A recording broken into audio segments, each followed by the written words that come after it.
Yeah. It's quite funny. Oh, I thought you'd see what the fresh Okay, good evening, everyone. Sorry to start the meeting while some are still enjoying each other's company out in the open while we still can. Good evening to you all. Thank you very much for joining us tonight. Particular thanks to those who've made it in person to join us here in the town hall on this windy night. So Annabelle, Esme and Andy, often here, but thanks very much indeed. Right, this is a meeting of Broomtown Council's Town Matters Committee. I'm Nick Dove and I'll be chairing this evening's meeting. We need to make sure that our meetings, or we want to make sure our meetings are available to as many people as possible, regardless of where they are. So we're using this hybrid setup of being in person here at the Town Hall Chamber and online via Zoom. And can I just check that those of you who are on Zoom can hear me? Brilliant, thank you, Anne, thanks very much. Welcome, Andy. For all those councillors who are attending via Zoom as participants, please can you use the yellow hand on the Zoom screen? And for members of the public who are also in attendance via Zoom, please ask questions through the question and answer board. For those here present in the room, just a quick check on what we call rather laughably housekeeping. That is that the emergency exit is this rear corner over here. So if we need to evacuate the building, we can go out of there, and the assembly point is at the far side of the car park, and toilets can be accessed at the end of the corridor straight ahead on the right hand side, and there's an accessible loo on the right of the lift. Tonight Paul will clerk, Laura will manage the slides and take the minutes, and Kate and Laura will manage the questions board, participant settings and the IT generally. The meeting will be recorded for minuting purposes, and we are live streaming to our YouTube channel. Okay, ready to go. Okay, if we can please start with apologies for absence. Yep, we've had apologies from Anita Collier, Scott Ward, Maxine Crawley, Sarah Butler, John Nelson, and Anne and Andy are joining us on Zoom. And me. Sorry, missed you, Rob, there. So yes, and they've all apologised for coming and given reasons. Okay, can I propose that we accept these apologies? Can I have a seconder? Thank you, Steve. And all those in favour?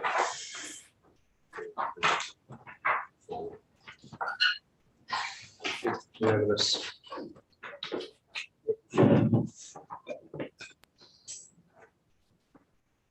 Right, can I then please check, do we have any declarations of councillors' interests?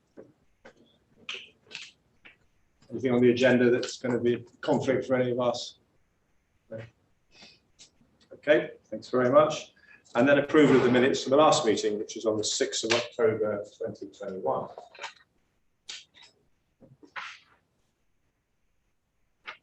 Page 1,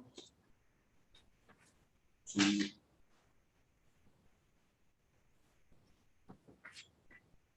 4,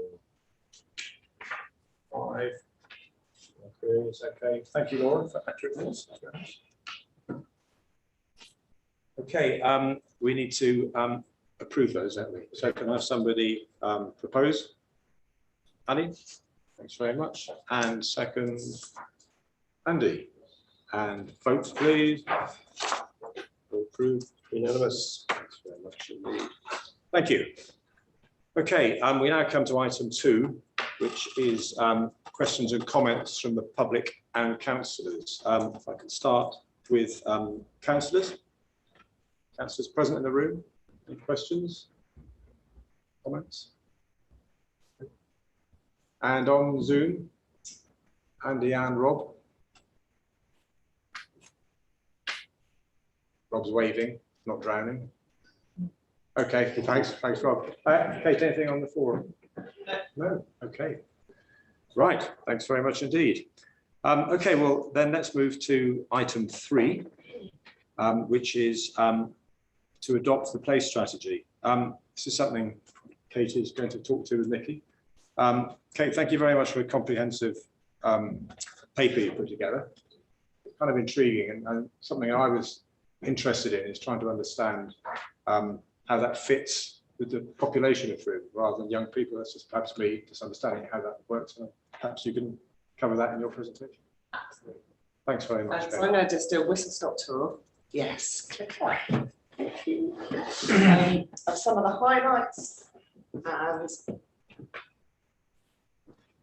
and where this paper, where it came from, really, why we decided to do a play strategy for free. So, as you will know, we recruited our children and young people's projects officers in 2018.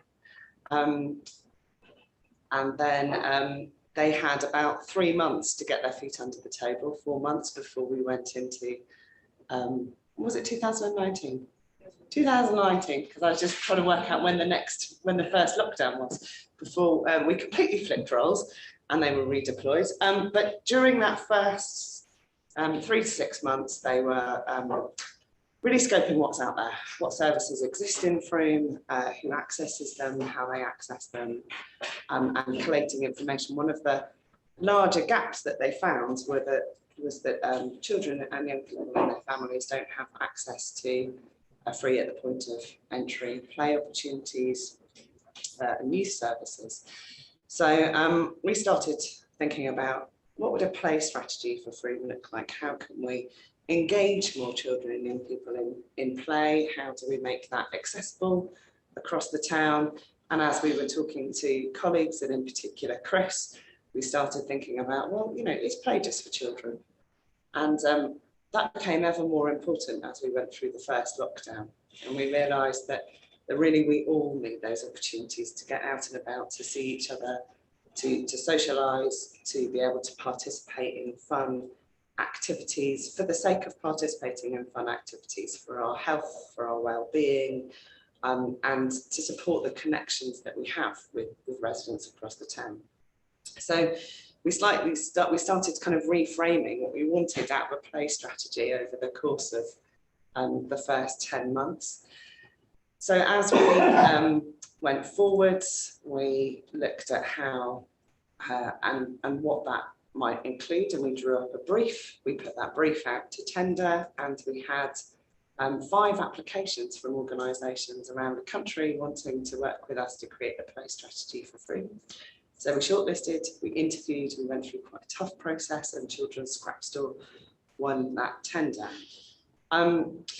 And then we had another hiatus because we went into a second lockdown and things were a little bit different again.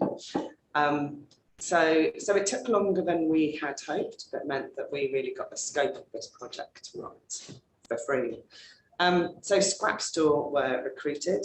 They embarked on a Choose Play survey. They worked with our comms team to do a lot of work, and they had about 500 respondents to that piece of work. They came out and about with us to lots of events over the summer and spent time talking to residents. They also hosted a series of focus groups, and in particular, they talked to the Equalities Group at Frome College, the Youth Forum, which is a group of practitioners that meet on a regular basis, Make Space for Girls, and the Women's Shed. This next slide gives you just a rough idea of where all those people live, the people that gave us postcodes. So we think we've talked to a broad demographic of residents across the town. There's a little bit of a gap on the map there, but broadly we were quite confident that we'd reached everybody. And you can see from the ages that we particularly worked hard to engage older residents. So, and by that I mean anybody over the age of 35. So because we were really passionate about play not being just for children and something that up to 10-year-olds do. We wanted to find out more about people's experience as they go through their teenage lives, become adults and older people. So residents told us and Children's Scrap Store that these are the places that they like to play, and you'll see the bigger words came up more often, and you'll see our parks are really prominent in that picture there. And this is how residents would like to play. So they told us a bit about what they do, but they told us how they'd like to play. There was lots of talk about water play. It became a bit of a common theme. Access to swimming pools, singing, dancing, somewhere to paddle zip wires. So people, residents themselves started to introduce the notion of risk and challenge.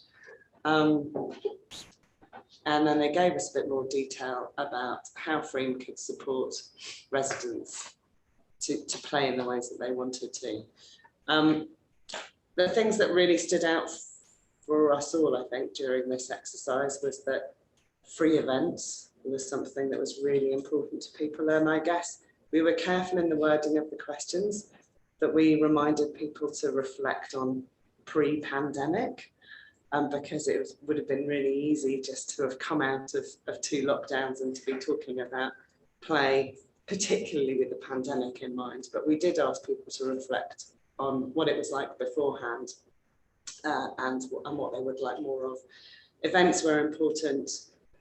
Using lots of different spaces was important, so making it accessible, so using empty buildings and shops. Water play again, and we had a lot of conversations. This is just some of the things that came up, but there were lots of conversations around opportunities to climb. Very fortuitously, the Boulder Centre has opened subsequently, but opportunities to climb, free opportunities, and accessible, affordable opportunities to swim, and that was really important to a lot of families. So Children's Scrap Store took all of this information away, and they have overlaid that with lots of inspirational ideas from around the world, but also a lot of theory around play and why it's important for people to play, and that there are 9 different play types that are identified academically. So they've made sure that they've woven those in as well, so that there's a bit of something for everybody. And they've also looked at our parks and open spaces, and Nikki spent a lot of time looking at who uses our parks and open spaces and when.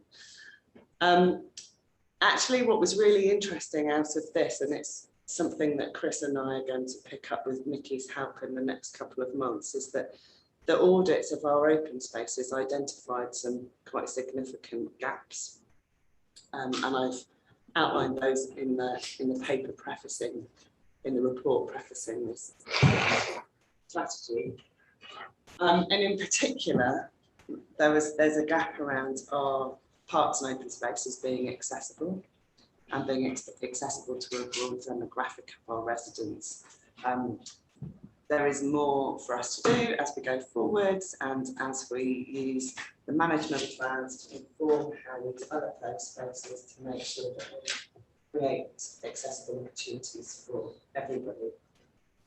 And Chris has, well, we all have them, but Chris in particular has been waiting for this place strategy to do the next iteration of those management plans. So I think, you know, that it's very timely, we're ready for it, and there are some exciting opportunities for us going forward to really using this piece of work. You can see here there's also a little bit just about the methodology that Children's Scrap Store used and what they were looking for when they looked at our parks and open spaces. The thing that we came out really well on was the providing access to nature and how we do that, and we do that in lots of different ways, in many ways more than lots of cities and other towns. And here are just a few highlights, and I guess these are highlights that Nikki and I have pulled out of the strategy that we think are great opportunities for us. So there's a suggestion that we look at how we map and categorise the spaces that we've got. I'm using a Bristol model to create a bit of a tube map for our parks and open spaces. George very much likes that idea, so that's something that our comms team are going to have a look at in the new year. There's a suggestion that we create journeys and connections, and actually provide little snippets of play opportunity for children and for adults as they're going from A to B. And those A to Bs might be not be the obvious A to Bs, but a starting point might be with schools. That we work with local organisations and in particular businesses to think about how we create lots of diverse play opportunities throughout the town, and have a focus on adults as much as we do anywhere. So that, you know, that's a two-way process really. So it's about us working with businesses to create some playful opportunities, but also that in turn we hope will increase their footfall, and we'll see more people coming through the town centre and looking out for different things at different times, as well as making the most of the town centre. And our green breather days potentially are a great opportunity to look at how we do that a bit creatively. And then finally, a running theme throughout the strategy for us to really consider how we create risk and challenge for everybody. One of the highlights of this work for me was Nikki brought in an organisation called Woodland Tribe, and they were building towers in an hour across various parks. And an older couple had come across the tower being built in Eggford one day. So the next day they came to the show field. They were in their mid-80s. They had never been to the show field before. So that was for them a real eye-opener, and they'd lived in Frome for about 12 years, I think. So they were so excited to find the show field, but they got completely stuck in with the hammer and nails. And I took a really lovely photograph of the lady at the top of the tower at the end of the day. I think you were there that day, Andy. And they were working with 4 and 5-year-olds that they'd never met before to help produce this tower, and then everybody else in between. So there was something really powerful and a really good reminder. They didn't come with their grandchildren or any relatives or anybody else. They came because they'd seen something happening in one park and they wanted to make sure they had some time to play themselves, and they did. So it was just a good reminder that you're never too old to play. Oh, I've put the slides in a funny order, so I'm going to go to the recommendation before I tell you what the next steps are. Because the recommendation is to adopt the strategy, and you will have seen from the strategy it's really comprehensive. There's lots of information in there. There are lots of ambitions, and it has very much been a two-way process. I was working with Children's Scrap Store, but taking their lead. And so in terms of looking at the ambitions, but the recommendations really have come from Children's Scrap Store, and there were some that I think it's fair to say, you know, will push us a little. And we are quite keen to adopt those recommendations, and then I can tell you in a minute how we'll weave them through next year's work programme and what we might do with them. I guess a final thing to say, there's a lot of interest in this. The Mendip play strategy came to an end 3 years ago. It was a 10-year play strategy. And we have had conversations with the district and the county, soon to be the unitary, about what a play strategy for the county might look like. And actually there's an opportunity here for them to potentially adopt this as the basis of a wider play strategy, which brings with it lots of opportunities for us as a town, but also for us to be able to share the work that we've done with our neighbouring parishes as we move forward collectively. Thanks very much indeed. Are you going to take us through the strategy? I wasn't going to. Okay, all right. But okay. we can do. Okay, I mean, I guess let's at this moment, let's see if there's any, I have several points or questions, but if we go, has anyone else got any comments or questions around what Kate and Nikki have described, talked about? Andy, you were up at the top of the tower, or you were part of the tower? Yeah, it's great. Great view. Yeah, if I can, okay. While we were doing the work on Tiny Forest at Bedford Park, we were contacted by a relatively newly formed group called Make Space for Girls. Yeah. Have you been in contact with them as part of this We programme? have. They were one of the focus groups that we worked with, and yeah, we worked with them throughout the process. Okay, well, I'll grab a couple if I can. You said Mendip have a 10-year play strategy. They did have. They did have. Yeah. Is It there- came to an end a couple of years ago. Right. And they didn't, I guess, COVID probably was the thing that, that meant that they hadn't taken that forwards, but that we've certainly had conversations with colleagues at Mendip about what they might do, and really offered them the opportunity to maybe hold fire for a little bit till ours came out, so that we could do it together, because we were already going down that process. So was there kind of any tangible outcomes from their 10-year plan that we could adopt or look at or learn from? I think what we learned from theirs was that ours could potentially be quite aspirational, and we could weave in lots of inspiration. So what you'll see throughout the strategy are some inspiration boards and some ideas of things that have happened around the world, so not just in this country. It is easy when you talk about a play strategy just to look at fixed play equipment in parks and open spaces, and for that to be what our focus might be on when there is a new development maybe coming to town, or but actually play and creating play opportunities, it's so important that it's so much broader than that, and that it builds on the assets that you already have but identifies some gaps and sits alongside other ambitions that we have. So for example, with school streets for people to walk more and cycle more, with any sort of health ambitions that we have. And actually a play strategy wouldn't ordinarily talk about businesses ever at all, because it would generally have a focus on 0 to maybe 14-year-olds at a push. So we looked to see if there was a similar play strategy anywhere else in the country that we could use as a model, and we couldn't quite find it, which is why we did it ourselves. What about internationally? Have you been to New Zealand and checked theirs out or anything like that? Well, our colleagues at Scrap Store have done lots of international visits. Well, Nikki and I probably should fess up, Nikki and I both come from a play work background, so play is quite high on our agenda. But have worked with the International Play Organisation over the years, and also with Play England a lot. So all of those things are definitely have fed into this, and we've taken those kind of nuggets of best practice as much as we can. Thanks very much. I'll keep going because I've got those questions, but others haven't. I mean, Right.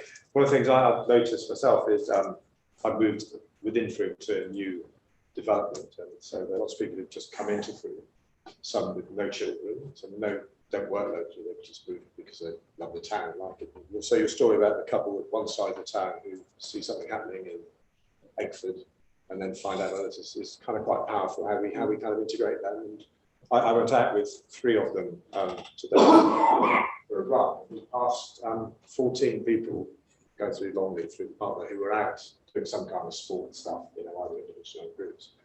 Which is really nice, is how you kind of bring, because the adult side, I think children, of course we can always do more with children, but there's quite a big bit with adults, and particularly as they get older, where they're missing out and they've got a lot, and yet there's so much experience and knowledge and available. It's a way it's a bit it's kind of working to how to kind of identify those places where it happens. I mean, I love the signage, just the wild about trees, wild about stuff around, things like that. Just Yeah. I think that what's around it, just a walk or a ride. My last point, because no one else's hands are going, I'm not hogging the microphone. The thing about this, there's quite a bit, isn't there, recently about how we should make play less risk averse, if that's the right way around. So people can play a little bit, children, everyone can play a little bit more with a little bit more risk. Definitely, it's really important for us that we all learn how to take risks because if we take all the risks away, you don't learn how to take them. And then some of the simple things in life become much harder to do because you're not prepared to do, you're not ready to do them. So, and that's one of the things that we've really identified in this, is that we don't have very many risky opportunities. We don't have any opportunities for water play in particular, other than some limited access to the river at Rodden Meadow. We don't have many opportunities for climbing, although I know that there are some favourite climbing trees around the town. We certainly don't encourage adults to climb trees very often, and we came across some wonderful images of adults climbing while we were doing this. So there's lots for us to think about in terms of risk, and in fact, Hannah and her colleagues are just partly going back to a previous point, but also talking to this one, where they've been looking at play streets. There's been a lot of conversation around risk and what does it mean to be encouraging people to be playing out in their street when there are parked cars, and that will come up and has come up when we're talking about school streets. And those things are a really important element of what we support and encourage mindfully going forward. Okay. And it struck us that there's a few recommendations in here that we're already working towards, and actually Hannah is really going great strides with the neighbourhood network and various other sort of initiatives in streets in terms of having street parties and closing streets, because a street party is an opportunity to play. And what we've definitely seen is when you close a street, the first people to come out are the kids, and they start playing, and then adults come out and start playing with them, and it really becomes an intergenerational mix. So yeah, Very, very retired people, very happy to be sitting on a chair, being part of that group. It's lovely. absolutely. So there was a temptation, I think, or certainly on my part, to take some of the recommendations that we'd already started out, but actually that's the wrong way around. They are quite aspirational recommendations for many towns, and as it happens, we have started some of them. Brilliant. Thanks, Kate. We have a question from Rob. Yeah, thank you. Yeah, very impressed, and it's great. My question is, could we find some way of incorporating this into the requirement for someone like Selwood Garden Community or Saxon Vale Developments, in the same way that we're trying to come up with a pro forma, if that's the right term, for things like sustainability issues, sort of, in the same way, the sort of thing you're talking about helps to turn a sterile kind of housing development, which sort of kind of dampens down people's capacity to engage with each other, into something much more human. So I just think what you're doing is hugely important.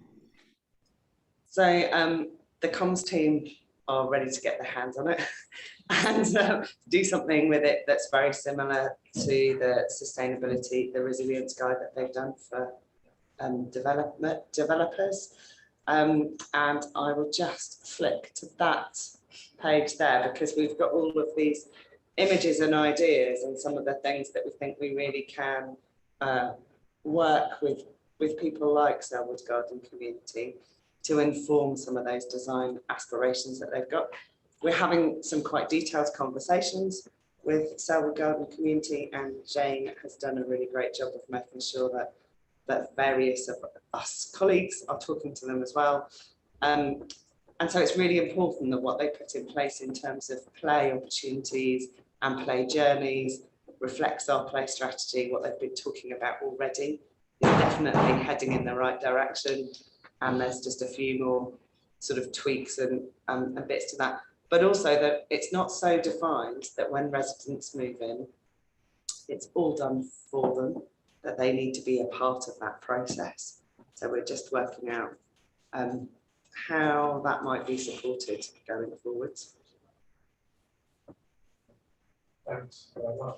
Just quickly, I think it's great. It's brilliant. Apologies for being late. I missed half of your presentation, but I think what's refreshing is It's that the approach to risk, because we all get tied up with risk assessments. When I was a kid, that was something you never knew anything about. And then when you start work, somebody mentioned risk assessments about 30 years ago, and it was nothing. And then gradually it seems to take over absolutely everything you do, to the point that you just don't bother almost, because it takes so long to do the risk assessments. So I think it's really refreshing to have this approach to it.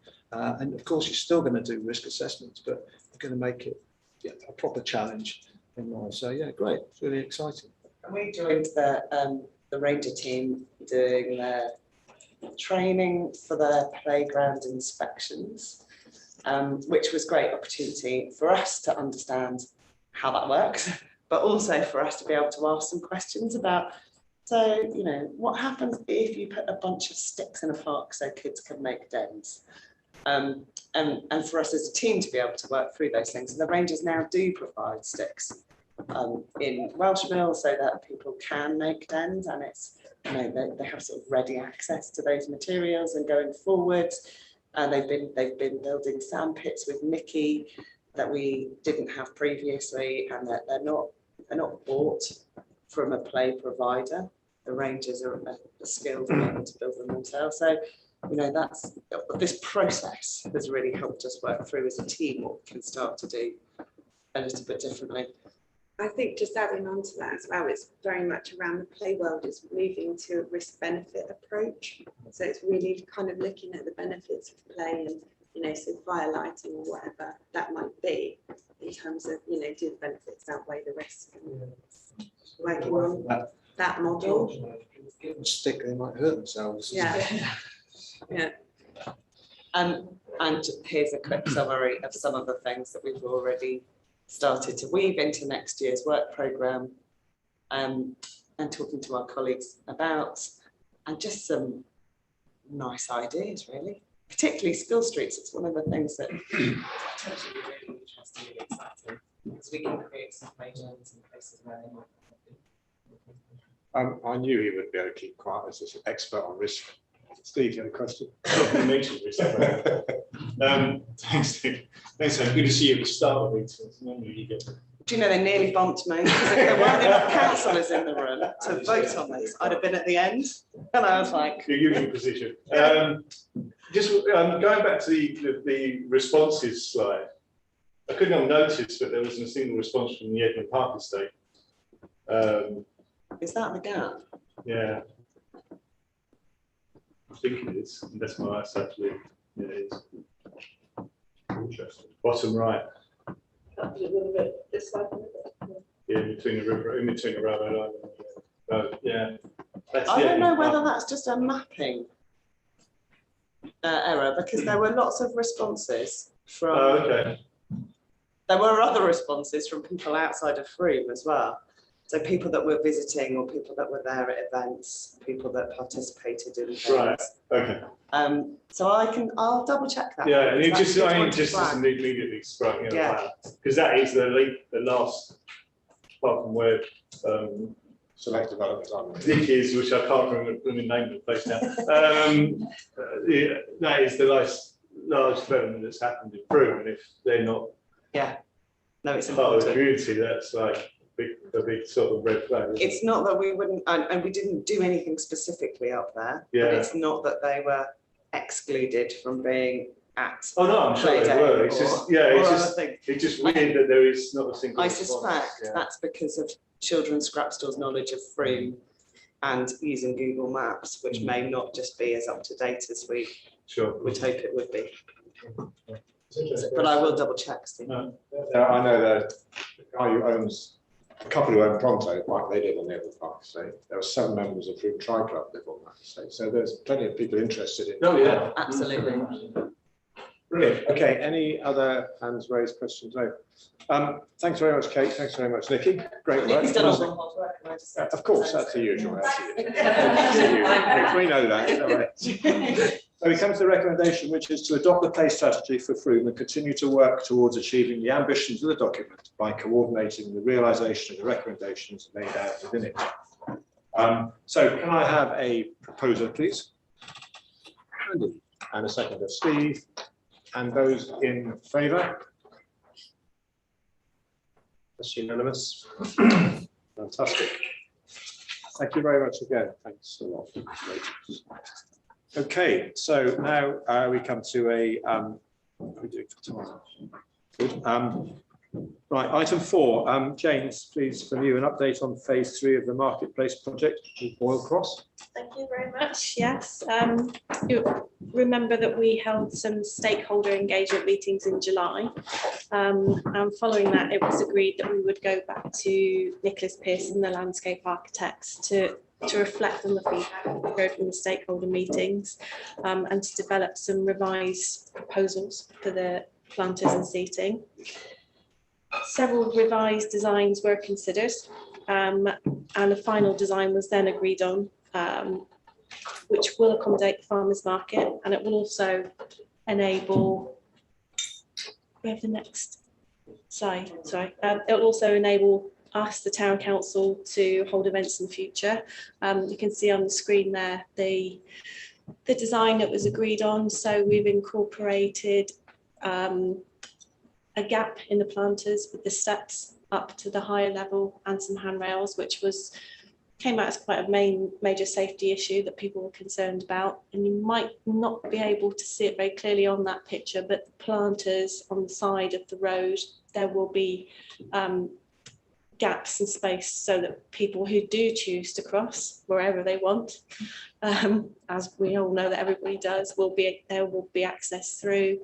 And at the top end of the site, obscured a little bit by the canopies there will also be additional seating and planting where the existing seat is. So that's where we got to with the design. And then obviously, given that the design had changed, we needed to go back out to tender to get some pricing. So we have done that. Unfortunately, those people that we went out to tender to took quite a long time to get the tenders back to us. We had to do some chasing. We got to that point. Unfortunately, the tenders that we've received, the majority of them didn't actually quote for all of the work. So some had just quoted for making the seating and the planters, but not installation. Some had missed out the handrails. So essentially where we are now is I am going to have to go back to all of those people to get further quotes. That might mean going to separate companies to tender for just the installation.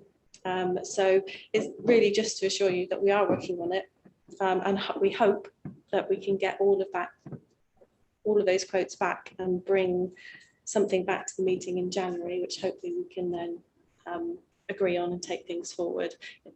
The process is just taking longer than we anticipated, and that's where we are. Thanks very much, Jane. Any questions? So if we agree a tender in January, when do you think we can actually see that? Oh, goodness me, put me on the spot. 25.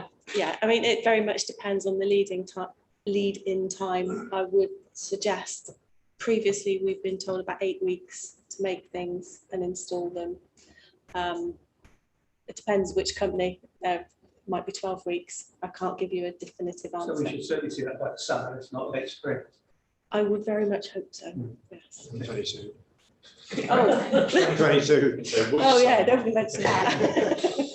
But I'm working on it.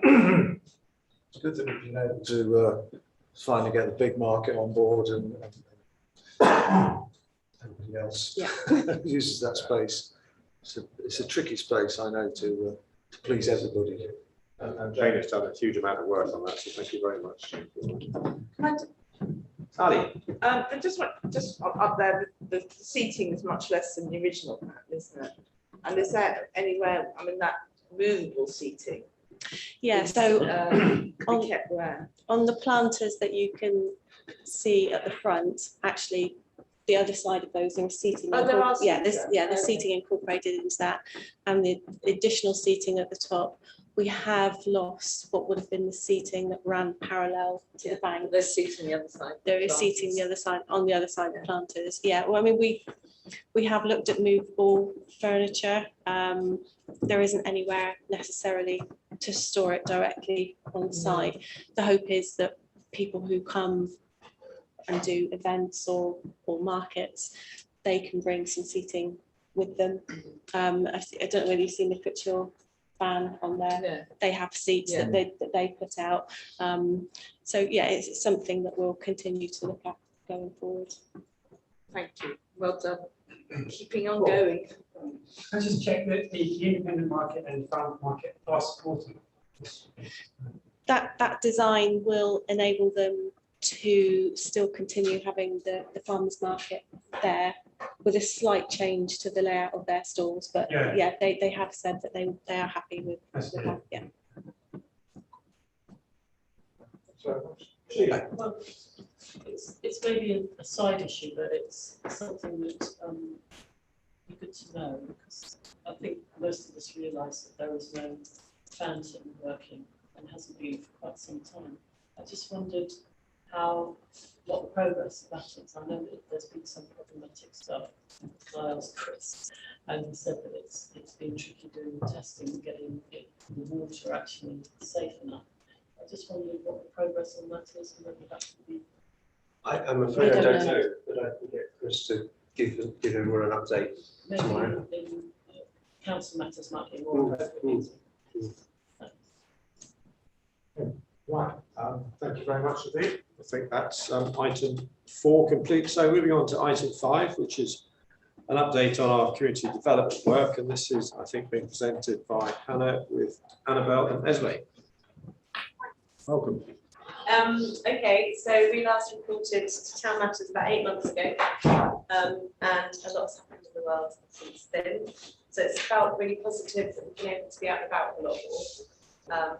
Almost goes without saying that there's still a lot of complications around that consistencies that the pandemic's brought about. So I was talking to my husband the other day about a project I've been working on, and he looked at me and said, "I don't really know what you do."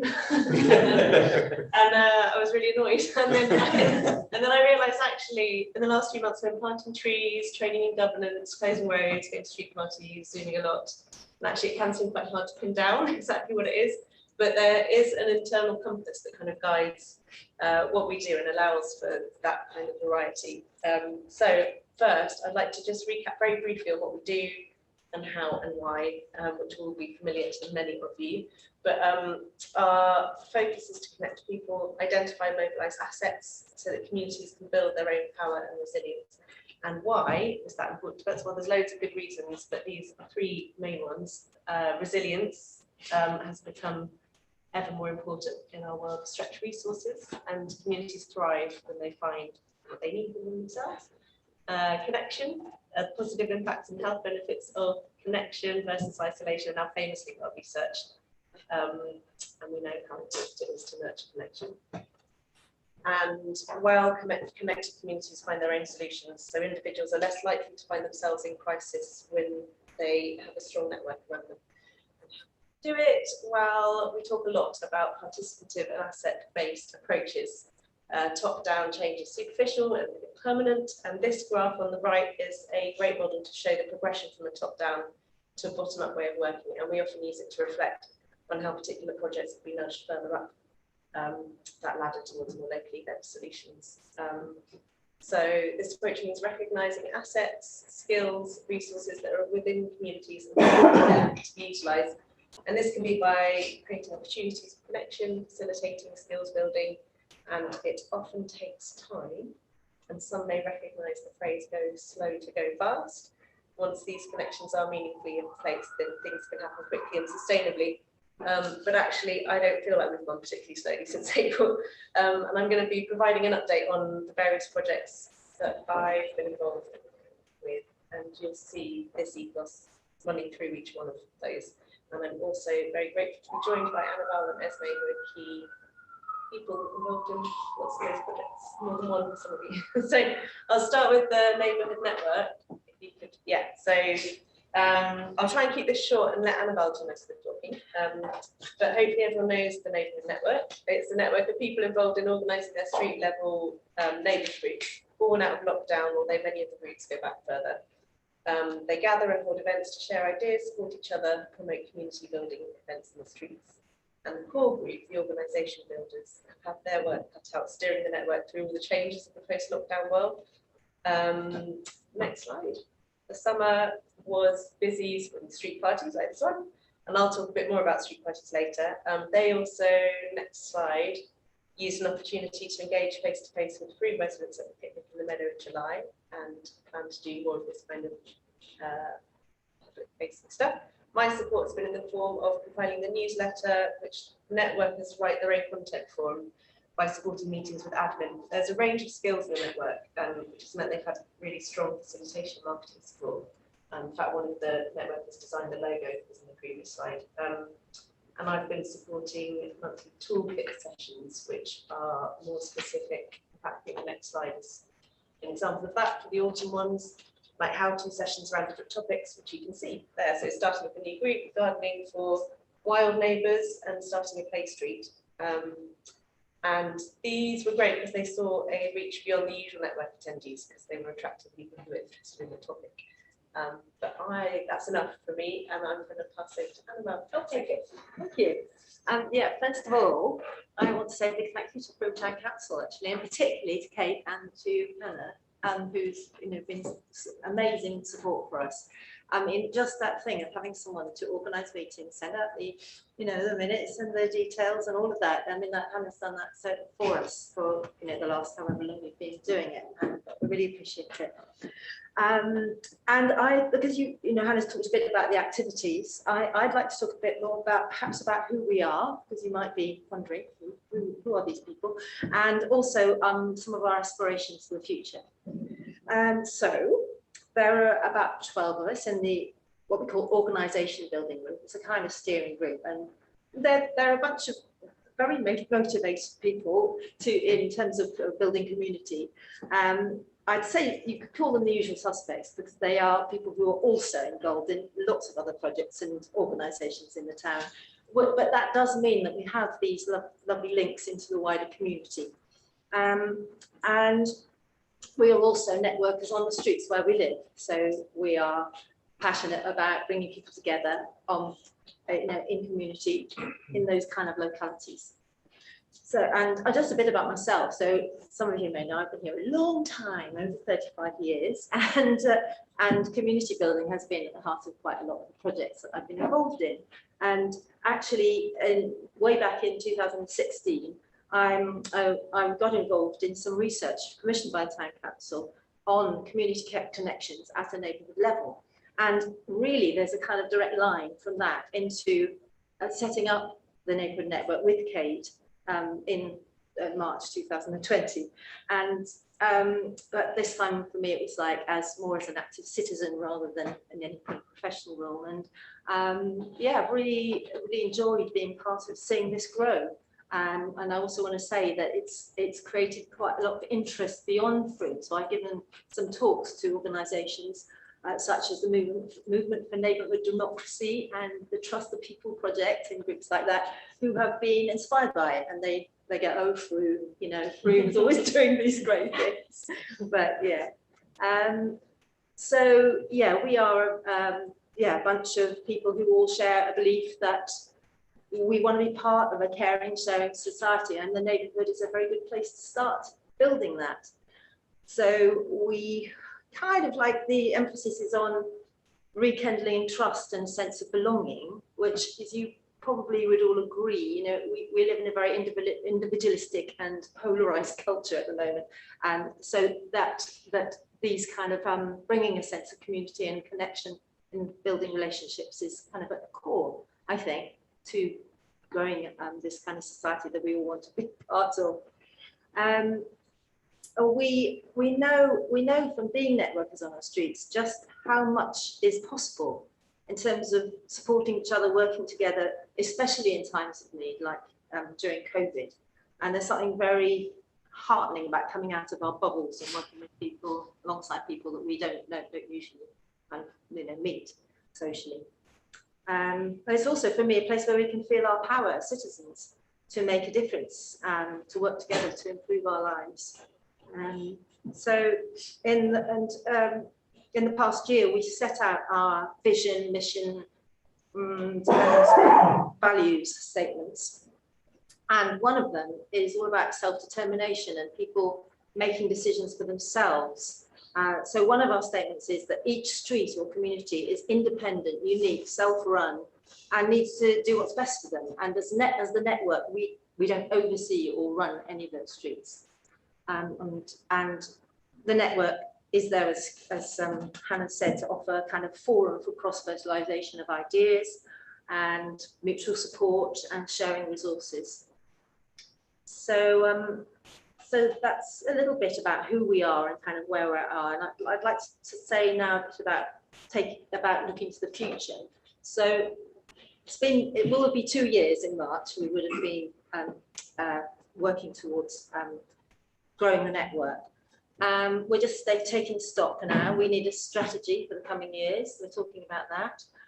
We want to take account in that of the challenging times that we are in and we are likely to face in the future for all the reasons that we all know, you know, insecurity around pandemics and the declining public services and, you know, whatever climate change brings to our doorsteps. You know, we need to have resilience and be prepared so that we can look to our neighbours when times are tough as well as when they're good, you know, when we have good times.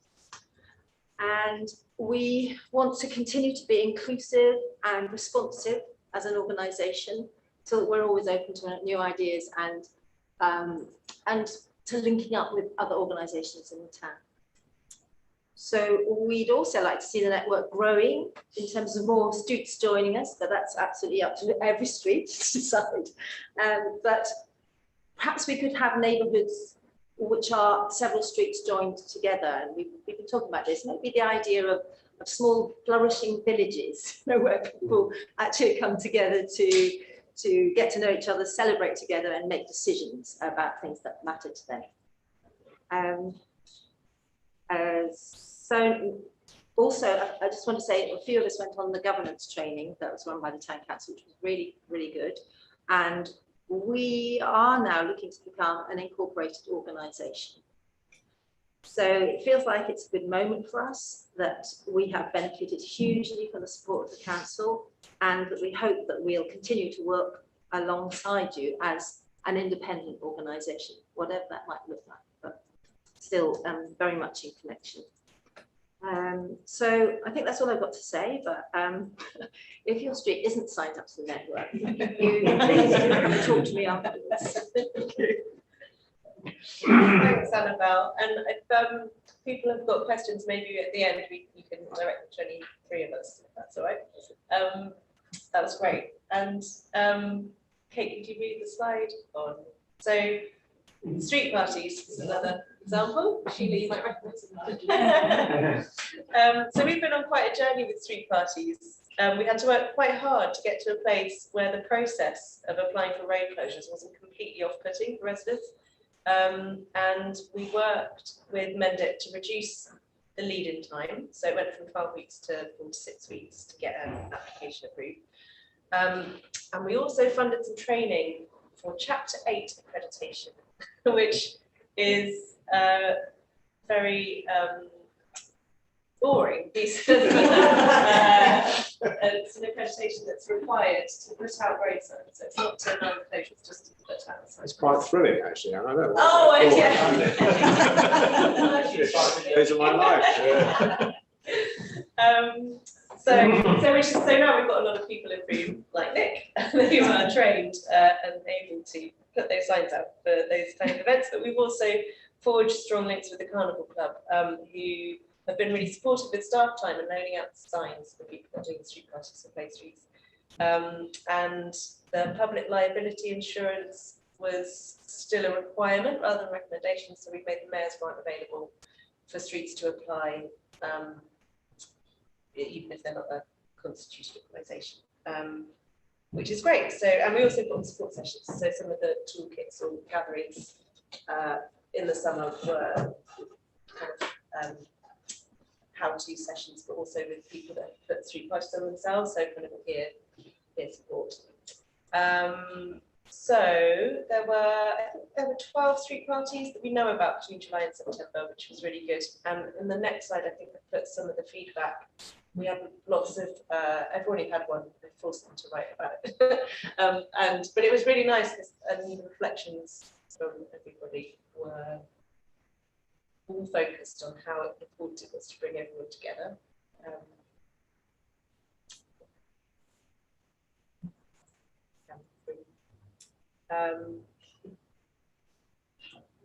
Debate one, that's really. Yeah. Going in and out of houses, like it's is it okay to move on to the next slide then? I didn't realise how wordy they were, sorry. Okay, so the next slide should be Main Street. Yeah, so that's Alexandra Road. And so we've kind of gone on a similar journey, but with Somerset County Council, who approved the regular road closures for play streets. And they really were supportive, and we made a lot of progress in easing the process. Play streets, if you don't know what they are, they're short, regular, soft road closures, by which I mean if people want to come in and out, then they can be guided at a walking pace by the stewards. And they usually happen around the same time each month. So the first Sunday morning of each month, or a Friday after school session, whatever works for a street. And so people close their road and let their children and their adults play out. So Somerset agreed to let Froome be a trial area. And following this success, they're planning to make play streets free and easy to apply for online. On our recommendation, and with in collaboration with Playing Out, who were really supportive of helping with all of this. Playing Out, a Bristol-based organisation that promote play streets. They've withdrawn the requirements for first aid qualifications. They've made public liability a recommendation rather than a requirement. But we will still support streets required for mayor's work if they do want to take it. And they've withdrawn the requirement for Chapter 8 accreditation for closures that don't need a diversion. So they've managed to finally twist their arm about half an hour after we've got out of their training. I think that's and we've also, the paperwork that's required to apply for them, we've created templates that are really easy to use. And so Alexandra Road were the trial street, and they've been the most amazing street to trial it because they needed 18 signs to sign their diversion because it was the top section of Alexandra Road that comes off. Is it Locks Hill or Adwell Road where they meet? Yeah. And so, yeah, if we can do it there, we can do it anywhere. And Josh Lee, who was one of the main organisers that we supported to get it going, he's reported back that the event has just really quickly built the community on the street, both for the kids that are making the connections, but also for the adults, partly kind of organising it, but also just, as we were saying earlier, having that opportunity to just stand around and chat and, you know, forge friendships. And actually Josh came to the November toolkit session that was on Play Streets to share his story to inspire the streets, other streets were doing the same. We have 4 more streets signed up for 2022 so far. And so the next slide is about green spaces. So there's loads of strong crossovers with the Wild About Trees project work and communities connecting over shared green spaces. So some examples, this is the Friends of Egbert Park. They've been busy since the park was transferred to Broomtown Council. So we're supporting them to build the capacity they need to organise themselves now, put on community events, work towards the park improvements that they're keen to make. And we linked them in with the Restorative Conversation Group, yet to talk about, members to help with the facilitation of their meetings and network. Andy Jones, who has been supporting their formation of the constitutive group. So they've, it's been nice to link groups in with each other for that support.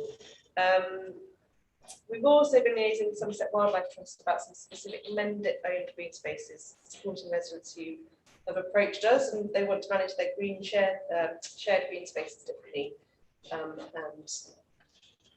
If they haven't already got a community built around their ideas, then we've been supporting them to start doing that.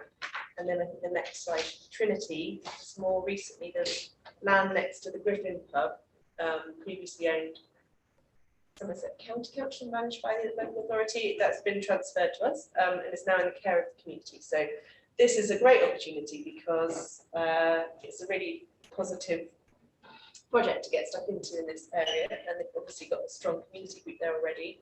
But they also need to build capacity because there's really more to do. So we're working with them to support where is desired to do that. And then the next slide that's an old iteration of a kind of model for the restorative conversation group, which is not what it's called, but yeah, but it's so this group back in, again, I'm going to try and keep this quite brief because Esme is here to fill you in and share her story of being part of this group. But a bit of background. So when I last reported in April, this group had just got started. So it was kick-started by a short training session on restorative conversations, sorry, using that word, which we put on at the request of neighbourhood networkers who were interested in learning some skills to support neighbours who might be involved in disputed conflicts of some kind. So the training explored tools to use for tricky conversations or navigating tensions, and it was really inspiring because everyone who was on it realised just how useful it is for all situations, not just for neighbours, but also for work, family, daily interactions.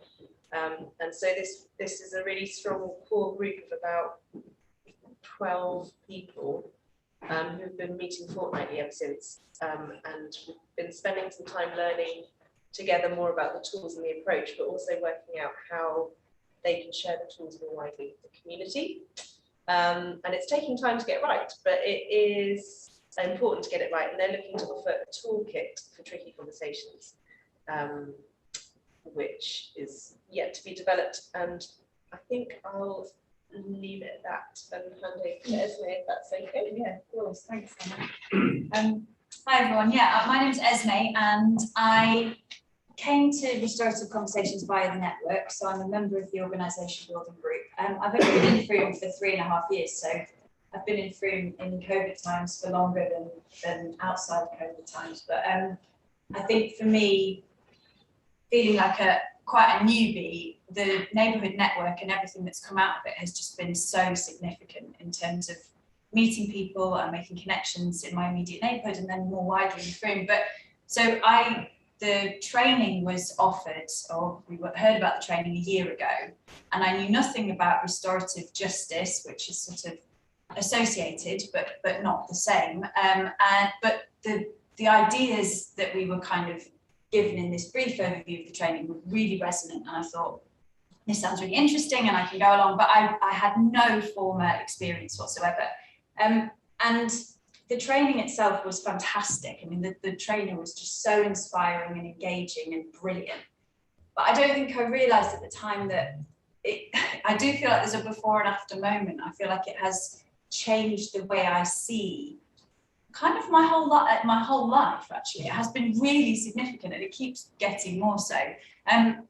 So I think initially, and certainly in terms of the network and in terms of what's valuable for you to know as a sort of headline, in terms of neighbourhood relationships, I think it is the skills and the tools, the practical language around restorative culture and how we can speak restoratively to each other and how we can meet each other as neighbours and as members of a community in modes that are kind of open and adult and engaged, and where we try to relieve tension and deal with things before they get to the point of being really conflict driven is really valuable. But what I hadn't expected was I now see my family interactions differently. I talk to my partner differently. And I feel as though there are all sorts of ways in which these tools and these ideas are kind of informing lots of different things in my life. And I suppose for me, with the network and the things that Annabelle and Hannah have already talked about making communities more resilient and giving everyone the tools to be able to get on well, to function well, to work resiliently, for neighbourhoods to be properly inclusive, it feels as though these skills are kind of absolutely vital. So that's really exciting to me, because I feel as though as a resident, I would really like to be able to share those ideas more widely. And I think at the beginning, I felt very conscious that within the group, there's a huge range of experience. So there are quite a number of members of the Restorative Conversations group who are actually professionally very experienced in restorative justice, who have been working for decades in that. There are a number of people in the group who have been involved in restorative work in and around Frome for a very long time. And initially I was thinking, well, how can I possibly offer anything within this group? What I'm realizing is that because of the nature of restorative work, we all keep talking about the fact that we're all learning all the time. And however experienced the most experienced members are, it feels as though there is room for all of us at every sort of stage in that spectrum in the group. And because it's a very supportive, trusting group, I feel as though I can kind of really get stuck into that and not worry too much about my lack of experience. But also I'm realizing that I think when we first talked as a group, we were thinking about, well, how do we offer this in Frome when some of us still need a lot of training? Whereas now I'm recognizing that some of this is just about toolkits, it's about language. So a few of us have met with Melody, the Children and Young People's Officer, to discuss, well, we're going to offer a webinar at the end of January, which is, the title for which is Tackling Tricky Conversations. And the idea for that is just, we'll spend an hour talking with people about some of these really practical ways that you can try and break scripts in family discussions, or how you can think about reframing things. Or one of the major skills that we talk about is iMessaging. So when you're in a difficult conversation, how can I talk about how this is affecting me rather than blaming you? And lots of it is just actually very pragmatic and very practical and tools based. So I feel as though there are ways we can share that in the community. But then in other ways, I think looking forward, we are imagining how some of the more experienced members of the group might be able to offer something more structured, and already are actually. There have already been a couple of facilitations that have happened as a result of this group meeting. And as I say, there's been work happening for a long time before people like me even heard of it. So I think we have been going slow to go fast. We've spent a lot of time thinking about what we want to be and who's in the room. But I'm starting to feel we're not quite a year in, and things are starting to crystallise around sharing some of these skills more widely in the town. And I'm just really grateful. Again, thank you to the council for offering this life-changing piece of training that I had no idea of the impact of, because it feels like there's a lot, and more training I think would be really valuable for those of us who are less experienced and for the community more widely. Thanks, Esme. It's been great to have both of your stories to paint this picture. And it also makes me think it's the kind of training that maybe would be really nice for councillors who talk to members of the public all the time and may find some of those tools useful, perhaps. Again, if we have questions at the end, which would be great. This is the People's Budget. So this year, the focus for the town vote was neighbourhood and street level projects. So the Neighbourhood Network offered to go into the development stage and offered to support people who had ideas and wanted inspiration. And also that included doing an ideas exchange event online. And it was a good opportunity for me to reconnect with new street groups or those who've been a bit quiet on the network. And there have been some great applications and some new neighbourhood groups as a result. And the kind of voting closed at the beginning of the week, and it's looking likely, I don't know if the announcement's been made yet, because I've not been below. So it's looking likely that most of the projects will be funded in one form or another. And so I'm going to continue to support. Some of them will need more support than others. So some of them, if they need from a group, or if they need, there's somewhat dependent on permissions for things. But you can kind of see, I think that is most of them. There might be one missing from there actually, because I think there were 11. But we've got a mural in the Trinity Green Space, an event to support the East Hill, the Friends of East Hill group, celebration of the Welshire Pump Track, Keyford Neighbourhood event, a sculpture at Frome College in memory of the art teacher, and actually the Watcombe Terrace Eco Shed is a nice example. It was someone who signed up to the Grow on Your Street project, which was, I can't remember when we did it now, but Easter holidays, was giving seed kits out to streets. Someone that came to collect one of those streets lives in a really small, Watcombe Terrace is just off kind of the big road. And she was like, oh, I've got this issue with these bins, and you know, it's like no one will help us. Somerset, like, you know, they won't do anything because of the way the road's set out. All their bins are piled up into one kind of section. And so when the people's budget came up, I contacted them. I was like, you know, your bin problem. You might, because in the process they also discovered they've got carpenters on the street, and actually it'd be quite simple to put the street. So I know it's not the sexiest project, but it's one that I was like, this is a really good example of why these funding things can really work for the community. Okay, so that will do about the Queen's budget, and then the next slide, please, which is the Wild Bunch. So as part of Great Big Green Week in September, in the Neighbourhood Network, we talked about wanting to explore how we can be kind to our wild neighbours. And so Somerset Wildlife Trust offered to host an event, which we had at the Silk Mill, which was about how to be kind to our wild neighbours. And it was really well attended, and it attracted people who weren't already linked into the network.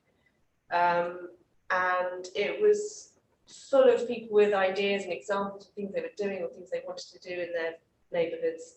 So we decided to do the following toolkit session in October as a follow-up. And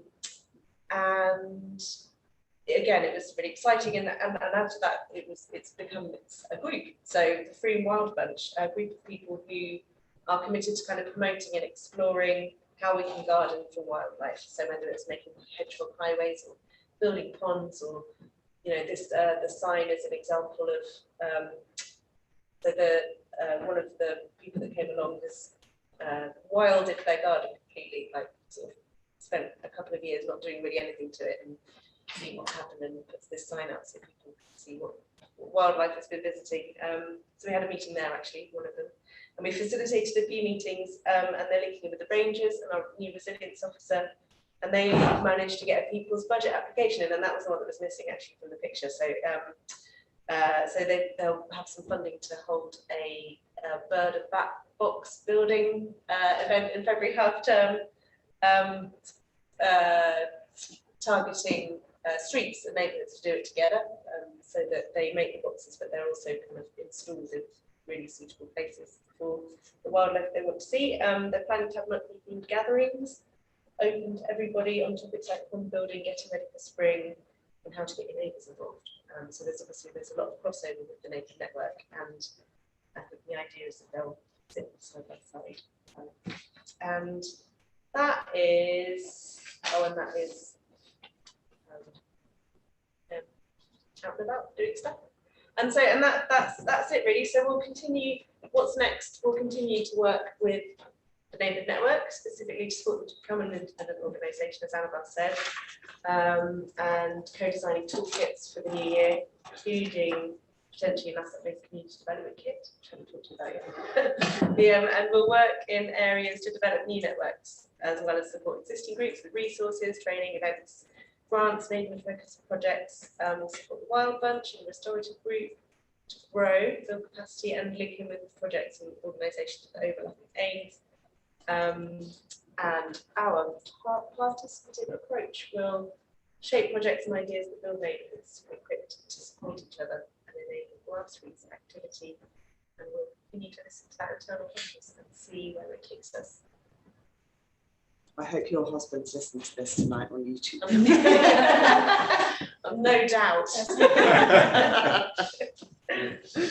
Brilliant, fantastic. Thank you very much indeed. Questions? I'll start then. There we go. Stories of justice is really interesting. I kind of start now when people contact me. I pick up a bit this when somebody approaches and said, this is the problem in my street or my neighbours or something like that. I now say I may make this worse because there's that inevitability of shining a light on something that's been a neighbourhood issue for a while that hasn't really kind of been dealt with properly. And when you actually start asking official questions, suddenly they said, right, we're going to make this absolute, rather than being something we've agreed to sort of parking, which explained what was originally a kind of agreement that was between neighbours. When I got involved and tried to sort of look at the history of it, was there an agreement with amended historically and so on? Actually, what it did is it sort of crystallised decision making. So people who up till then had got access to parking on a kind of mates thing suddenly lost it because there was an access to policy. So I start those conversations now and other things, say, look, I may make this worse. And it struck me that you made the point about it might be something useful for councillors to be involved in or understand. But the other thing I thought about is what about school-age children, that sort of late age, you know, sort of teens, so kind of life preparation. It's kind of, I think, is something that will probably be really, really valuable understanding, maybe. That's something that we've talked to Melody about when we met. So the initial webinar that we're going to do at the end of January, we're aiming at families and people in general, but we were asking her how we were conscious that the likelihood is that we'd get more parents than young people coming to that. And so we've been talking about the idea of maybe going to Broom College, and actually initially just talking to some young people, to some teenagers, and actually finding out a bit about how they might want to approach that, because we're conscious that the likelihood is if we offer a session, they're probably not going to be the people who come. And I think you're right, it's really important. And I think similarly, really young children, I think they get it. I think they have I have a 4-year-old, she understands about justice at least. She knows what's right and what's wrong, and she'll make it very clear. So I think starting those conversations really young is really valuable, because a lot of this is fundamentally about culture, isn't it? And creating cultures, and the earlier you start with that, the more you can embed it. Yeah, thank you. It's really interesting. Rich. I'll say, you do a lot, don't you? That's really good. I mean, I kind of haven't got as involved as I might have done. Been moving house, but I miss my old neighbourhood sometimes. It's all the friends that I made, but they're still in Frome. I'm still in Frome. So it's really important to make contacts and make friends. And if you know that next door neighbours are really good carpenters, for example, then you've got some possibility of getting a good job done a bit differently than you might always. So the restorative justice stuff, I used to use that in schools when I was teaching. It's fun. You know, it's really, really takes longer, but it's got really good outcomes. So I think it's really important, that sort of thing. But yeah, I think it's fantastic. It's really good. It's quite interesting looking at the photographs. I was trying to work out where this bottom left-hand one is. I know where it is. Now. Yeah, it works now. But it's not just it's not just one or two places where you've been able to hold street parties. It's quite a few now. It's quite a lot of different. Right. So it's fantastic. And I know that other people, I come across them and they go, oh yeah, we're in neighbourhood network thing, and they talk about it, you know. So it does work. It's a really good thing. Well done. That's good to hear. What's the future of it? I mean, is it going to be? Will it roll on? The future of the network. Yeah. Network. I think that's like a strategy. Yeah. So we'll tell you. We'll keep you posted.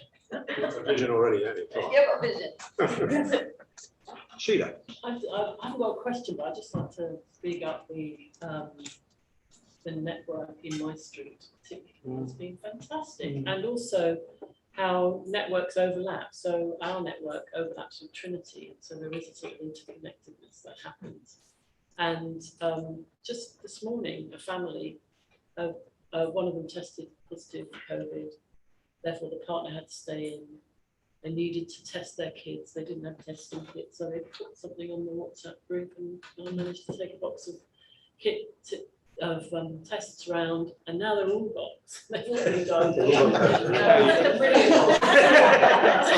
So the next little message was, can someone go and do some shopping? Immediately, there's somebody in there saying, yeah, I'm going down the road, I'll get you some shopping. I mean, it is amazing how simple those sort of little messages, and you could see the face painting one and some of the pictures that you've had before was us just playing around, really. We had this hilarious street party, and that connection between play and neighbourhoods has been really lovely and so important.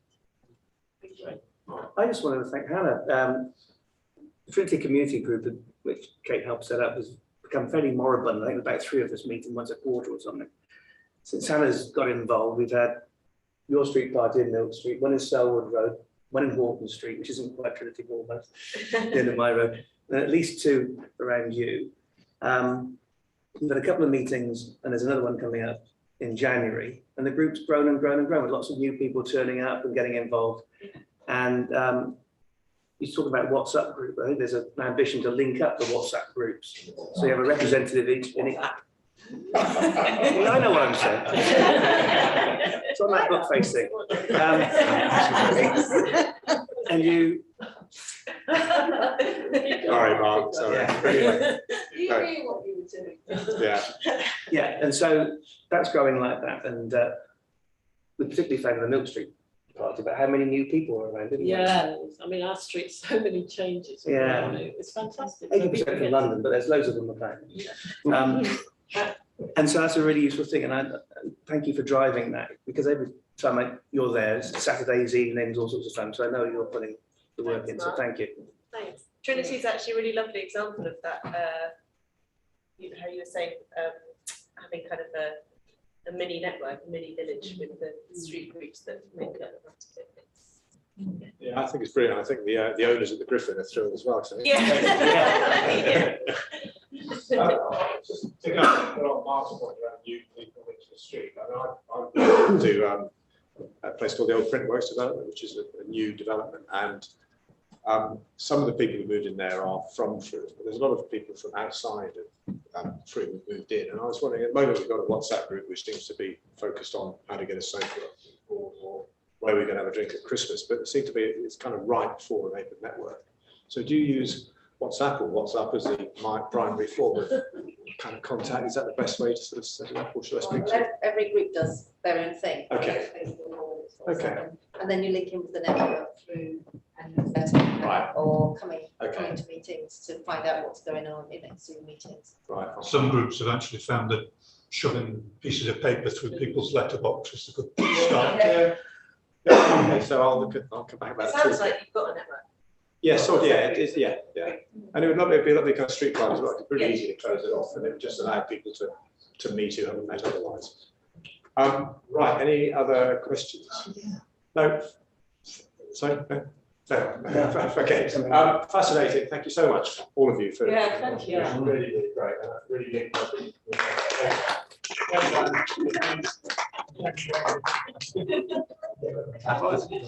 right, brilliant. Okay, thank you very much for the time.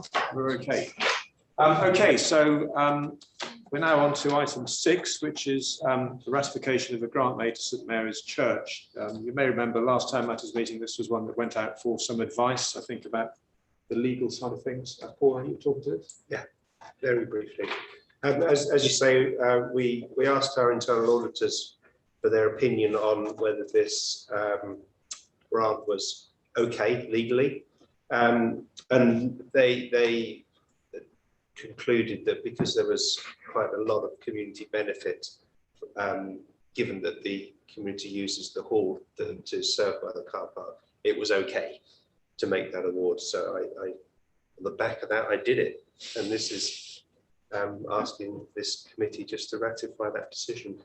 Great. Okay, thanks. Was there a cost to us for that advice? No. Okay. No. Brilliant. Okay. So can I have so the recommendation is to ratify the decision of the town clerk to award a grant of £1,000 to St Mary's Church for their project to resurface the courtyard, conditional on the church match funding this amount. Can I have a proposer? Thanks, Rich. Second, then, Mark. Voting. 2, 3, 4, 5, 6. It's unanimous. Yeah. Okay, that's right. Okay, right. Any other questions? Anyone have got points? Any other to talk about? We are 25 past 8. We have another 35 minutes when nobody can leave. Okay, well, you can't go anywhere else. Got to go home and stay at home. no, not till Friday. Not till Friday. No, so thank you very much for those of you who've come who wouldn't normally come. Thank you for everyone who's come here in person. Thanks for those who've joined us on Zoom, and thanks to Paul and team for putting this meeting together. The next meeting will be at 7 p.m. on Wednesday, the 23rd of February. And let me be the first person to say that awful thing of Happy Christmas to everyone. I don't see you before then. Thanks very much indeed. Thanks a lot. Great.